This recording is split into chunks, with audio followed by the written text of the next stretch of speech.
If there's one intention out of any of this, it's that you're gonna walk out here and you're not gonna be a robot. There may be some things that we do today that feel a bit off or awkward. It is intentional. It's meant to feel a bit different. We're starting to work with teams where we're presenting an opportunity to help people develop and refine their actual speaking skills. I was fortunate to be able to get a chance to work with Vanessa, a friend and former colleague of 10 years. Yeah, thank you for coming to help out. So our team has been tasked for presenting a big session at our sales kickoff, and it's difficult to just show up for that main stage event without doing the practice, developing the skills. Today, my team was able to spend some time really refining and practicing presentation skills, getting a really good framework, build more confidence in how to navigate like tricky scenarios. They hear this, we're gonna get here, but if there's one thing you want to be able to tell them to go do, you were to bring the message home to say, blank, do this.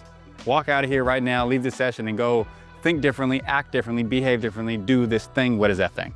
Presenting live is not always easy, but if you break it down, you take the time to learn the skills, practice, get your reps in, that is what sets you up for success. It's about controlling your controllables.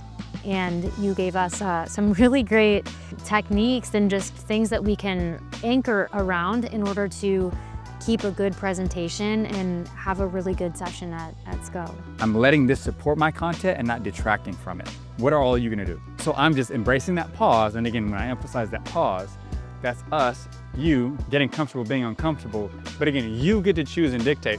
Every time we feel like we have to go read every damn bullet on the slide, that's when we find ourselves getting into this long ramble story, and it goes back to, I'm shutting down. We were able to focus on an important skill that we want to learn, but also build strength within each other and also be more vulnerable with each other, you know, and that is incredibly powerful for helping with just develop the team culture. And that's it. You are the quarterback here.